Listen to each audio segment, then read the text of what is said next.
সকালে ঘুম থেকে উঠে রাহি কোনো কথা মনে করতে না পারলে রাহুলকে জিজ্ঞেস করলে রাহুল বলে, কেন তুমি কি সব ভুলে গেছো? কাল রাতে আমাদের মধ্যে যা হলো সব ভুলে গেছো তুমি? রাহি বুঝতে পারে না রাহুল ঠিক কী বলছে। রাহি রেগে বেরিয়ে যেতে গেলে তখনই অনি, মিমো আর লাক্স চলে আসে। রাহি বলে, আচ্ছা তোমরা কি কিছু জানো কাল কি হয়েছে?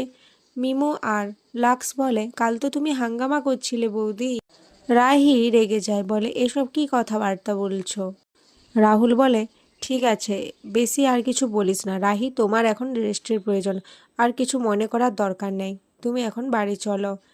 বাড়িতে এলে কনক বলে, কি রাহি, তোমার জন্য কি আমাকে চা করে দিতে হবে? তাহলে যদি তোমার নেশার ঘোরটা কাটে। রাহি বলে, কিন্তু আমি তো শুধুমাত্র শ্যাম্পেন খেয়েছিলাম, তাও এক ঢোক। ওতে কি আর নেশা হয়? কিন্তু তারপরে আমি একটা জুস খেয়েছিলাম, আর তারপরে এরকম হয়ে গেল। রাহুল বলে, তোমাকে আর ওইসব কথা মনে করতে হবে না, চলো রেস্ট নেবে। রাহুল স্নান সেরে বেরিয়ে এলে রাহি বলে, কেন তুমি আমার থেকে লুকোচ্ছ? বলো না, কাল কি করেছিলাম আমি? সবাই কেন আমার দিকে এভাবে তাকাচ্ছে? রাহুল বলে, তুমি কাল অনেক কিছুই করেছিলে, নাচ করেছিলে, গান করেছিলে, আর আমাকে অনেক কথা বলেছ। রাহি বলে, ঠিক আছে, বেশি কিছু বলার দরকার নেই। মানুষ ঘোরের মধ্যে যা কিছু বলে সেগুলো সত্যি নয়। এটা শুনে রাহুলের খুব অভিমান হয়।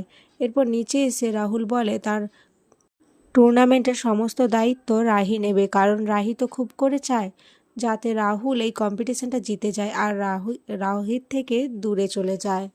এখানে আজকের পর্ব শেষ হয়ে যায়। তো বন্ধুরা, তোমাদের কি মনে হয় রাহুল আর রাহির এই মান অভিমানের পালা কবে শেষ হবে? অবশ্যই কমেন্টে জানিও।